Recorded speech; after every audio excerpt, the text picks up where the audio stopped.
यह जीवन क्या है, यह जीवन क्या है, इस जीवन का सत्य क्या है।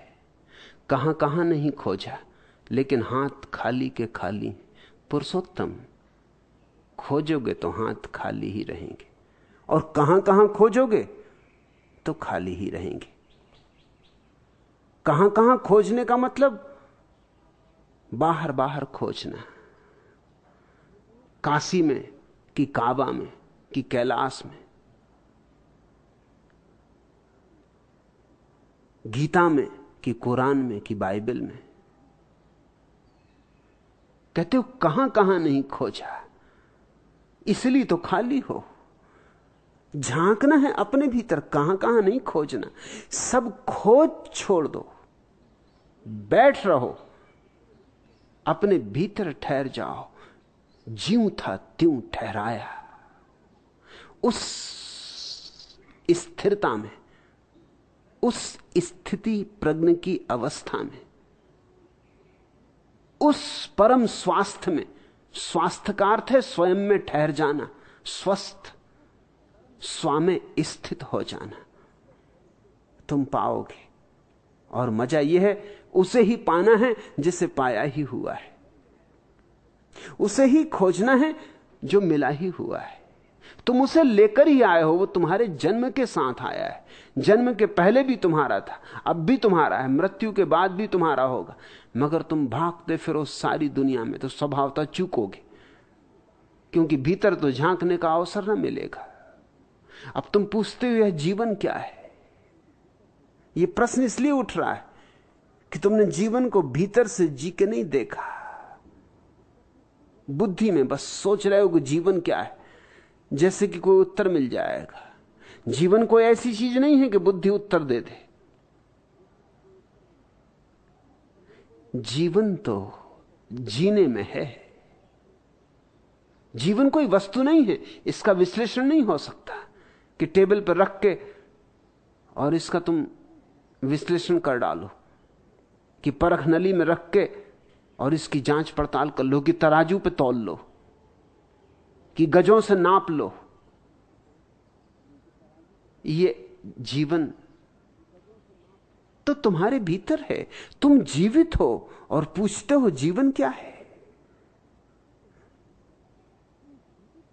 तुम सुगंधित हो और पूछते हो सुगंध क्या है।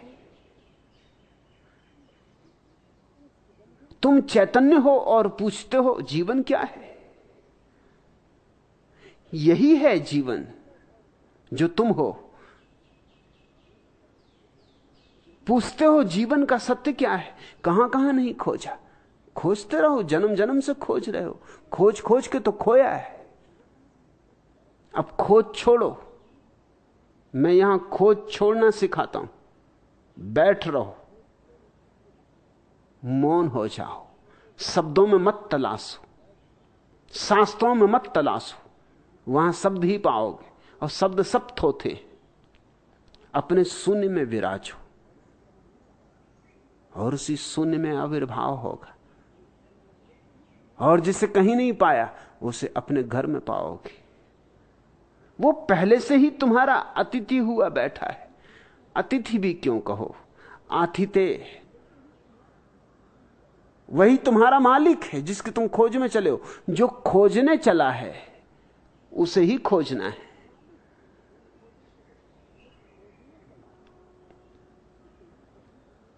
वो दिल नसीब हुआ जिसको दाग भी न मिला। मिला तो गम कदा जिसमें चिराग भी न मिला। गई थी कह के मैं लाती हूं जुल्फे यार की बू, फिरी तो बादे सबा का दिमाग भी न मिला। असीर करके हमें क्यों रिहा किया सयाद, वो हम सफीर भी छूटे वो बाग भी न मिला। भर आए महफिले साकी में क्यों ना आंख अपनी, वो बेनसीब हैं खाली अयाग भी न मिला। चिराग लेके इरादा था वक्त ढूंढेंगे, सबे फिराक थी कोई चिराग भी न मिला। खबर को यार की भेजा था गुम हुआ ऐसा, हवा से रफ्ता का अब तक सुराग भी न मिला। जलाल बागे जहां में वो अंधलीब हैं हम, चमन को फूल मिले हमको दाग भी न मिला। भटकोगे बाहर तो यही दशा होगी। भर आए महफिले साकी में क्यों न आंख अपनी, वो बेनसीब है खाली अयाग भी न मिला। खाली प्याला भी नहीं मिलेगा। शराब से भरा हुआ प्याला तो बहुत दूर, खाली प्याला भी न मिलेगा। चिराग लेके इरादा था वक्त ढूंढेंगे, शबे फिराक थी कोई चिराग भी न मिला। ये बात कुछ चिराग लेके ढूंढने की नहीं। पुरुषोत्तम, ढूंढने में ही लोग व्यस्त हैं, ढूंढने में ही लोग परेशान हैं, ढूंढने में ही लोग चूक रहे। राबिया एक सूफी फकीर स्त्री निकलती थी रास्ते से। जिस रास्ते से रोज निकलती थी वहां एक दूसरा फकीर हसन मस्जिद के सामने हमेशा बैठा रहता, आकाश की तरफ हाथ उठाए, झोली फैलाए, चिल्लाता था, हे प्रभु द्वार खोलो।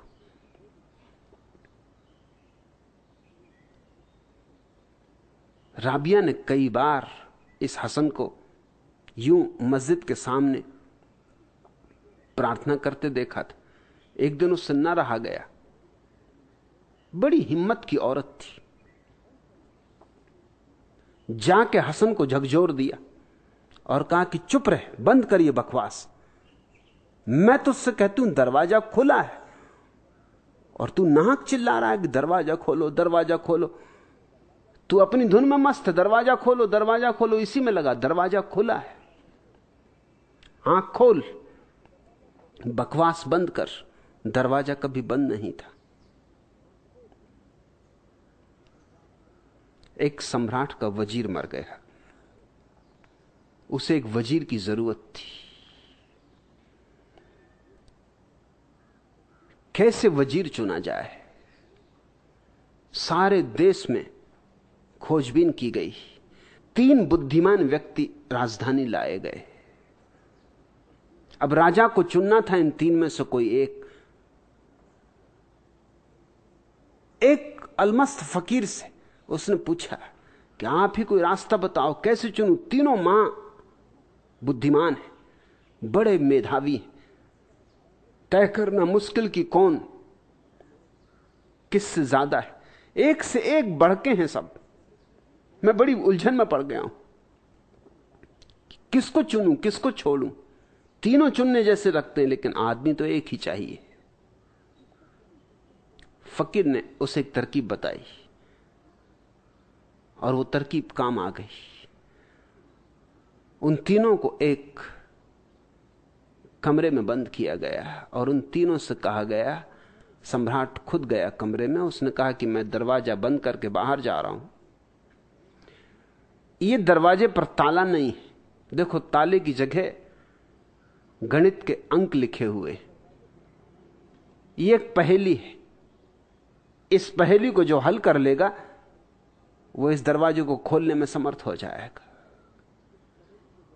तो तुम ये पहेली हल कर लोगे तो जो पहले निकल आएगा पहेली हल करके, वही वजीर हो जाएगा।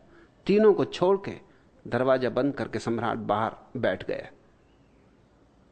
2 तो एकदम से हिसाब किताब लगाने में लग गए, आंकड़े लिखे उन्होंने और बड़ी गणित के काम में लग गए। और एक कोने में जाके आंख बंद करके बैठ गया। उन दोनों ने उसकी तरफ देखा कि ये पागल क्या कर रहा है। अरे ये समय आंख बंद करके बैठने का है, हल कैसे होगी पहेली? पर उन्होंने सोचा अच्छा ही है कि एक प्रतियोगी खत्म हुआ। वो तो अपनी धुन में मस्त। वो पहेली ऐसी थी कि हल ना हो। वो पहेली तो हल होने वाली थी नहीं। वो लगे रहे पहेली में, उलझते गए, जाल बड़ा होता गया। और वो आदमी बैठा रहा, चुपचाप बैठा रहा। एकदम से उठा, उन्हें पता ही नहीं चला कि वो आदमी कब बाहर निकल गया। वो दरवाजा बंद था ही नहीं, वो सिर्फ अटका था।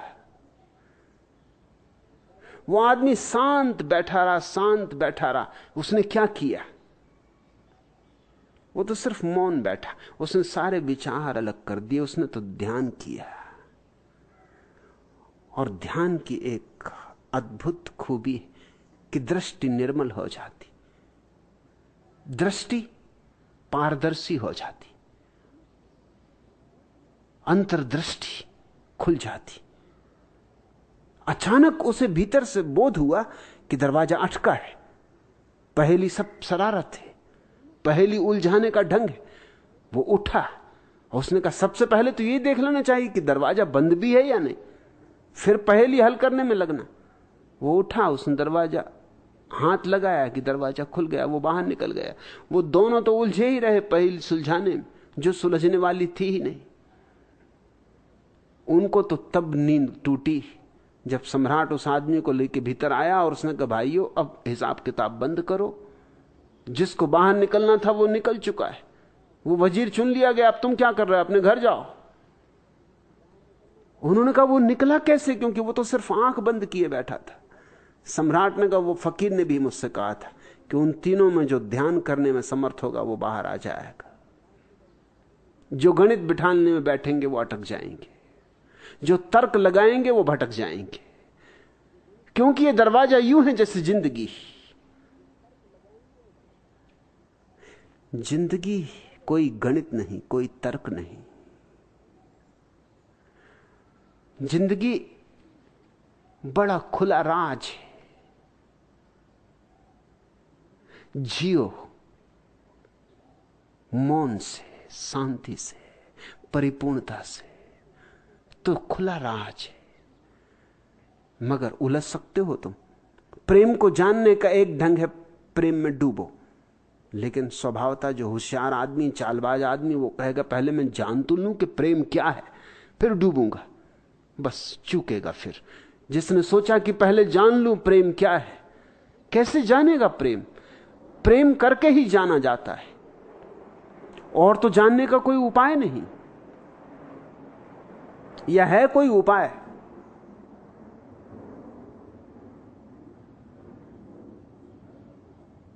मिठास का अनुभव तो स्वाद में है, और कोई उपाय नहीं।